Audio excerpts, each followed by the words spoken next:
I tend to think we have been a little bit overly risk averse, especially when it came to the tanks. And now I think the next decisions will be important as well. At some point, we have to give the Ukrainians a longer range precision munition for the HIMARS, the high mobility artillery rocket system. The one that they have right now, the guided missile launch rocket system, is accurate to about 80 kilometers, very accurate, land on a dinner table at that distance. And it has proven that was one of the game changer weapons that enabled the Ukrainians to take out Russian headquarters, fuel depots, ammo storage sites, barracks, and so forth, and really forced the Russians to withdraw their forces that were west of the Dnipro River. They just no longer could sustain them once the Ukrainians had made it impossible for the Russians to support them. You'll see something like that similar, but they really need a longer range system. And if we get into the question of Crimea at some point in time and trying to isolate it,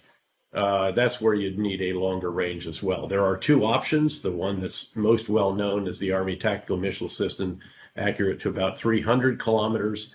And then there's an intermediate one called the small diameter bomb, which can be adapted to be shot from HIMARS and available in quite large quantities and also relatively cheap. It's much less actually than either the guided missile launch rocket system or ATACMS. So that's another one. And at some point, I think F-16s probably are going to begin to be discussed. And I don't think, again, David, that Russia wants to pick a fight with a NATO country.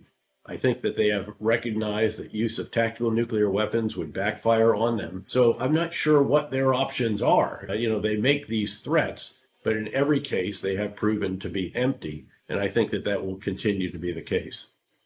To the question, where is Crimea in that? I'm so hesitant actually to ever suggest that there again might be some kind of territorial concession after the extraordinary sacrifices that Ukraine has made. And I don't want to imply that, I expect that they can take it or actually cannot. I think this is an open question. Here's the scenario. If they can, in the spring-summer offensive this year, sever the ground link that Russia has, the ground bridge as it's called, that Russia has established that goes from Russia proper down into Ukraine. And so they block that. Then Russia is dependent on the Kerch Strait Bridge to keep Crimea resupplied. If you can take that down again, or part of it, of course, was knocked down earlier, and then force it to rely on ferries. And then if you can start taking them out. Now, these are very, very challenging actions and operations, but I put nothing.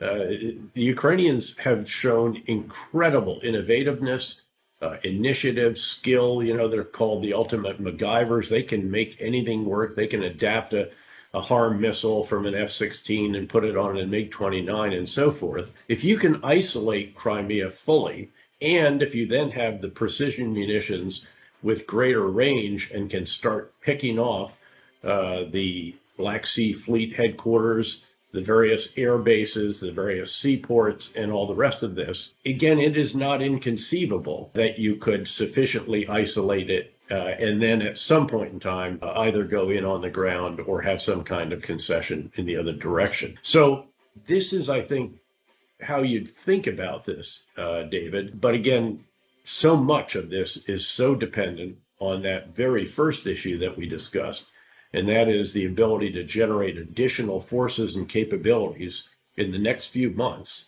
And then it depends on decisions that I'm sure are being discussed right now in Western capitals, and especially in Washington, when it comes to the additional capabilities that I've described. I'd also add advanced drones here because they can be incredibly important, as you well know, for intelligence, surveillance, and reconnaissance capabilities, and possibly also for strike capabilities if you enable that as well.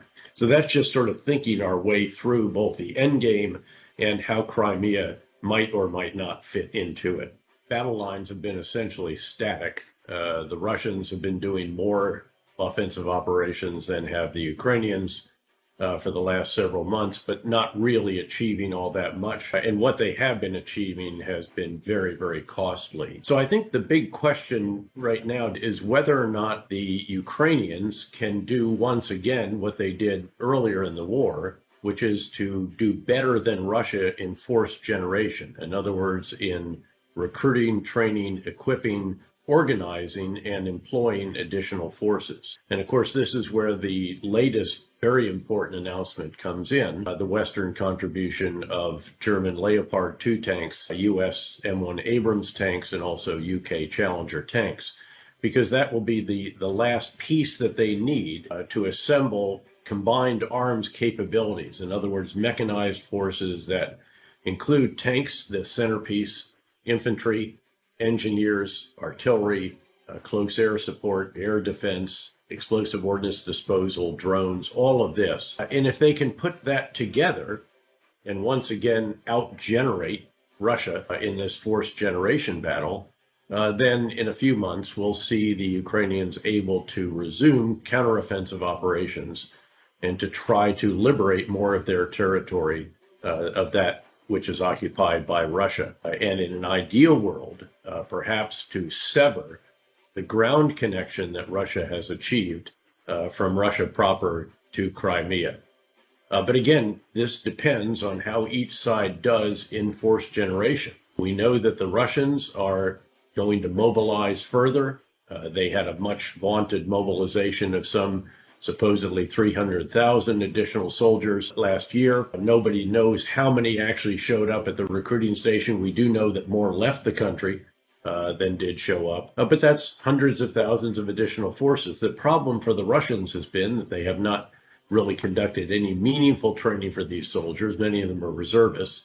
And they don't have the equipment for them at this stage either, because the export controls and other sanctions on Russia have taken a serious toll on the military-industrial complex of Russia, which is why, of course, the Iranian supplied drone have proved to be so important. So that's where we are right now, David. The question is, which side can generate more forces and more capable forces? Last year, the Ukrainians did that far better than did the Russians, helped enormously, of course, by the U.S. and other countries' provision of arms, ammunition, and other assistance. And we'll see if that plays out again this year. That would be my prediction, but it's going to take time to bring in these new weapon systems, the tanks, to put them together with the other capabilities that are required for combined arms operations, and then to position them, get the logistics set, and launch what will be probably a spring or late spring, early summer counteroffensive.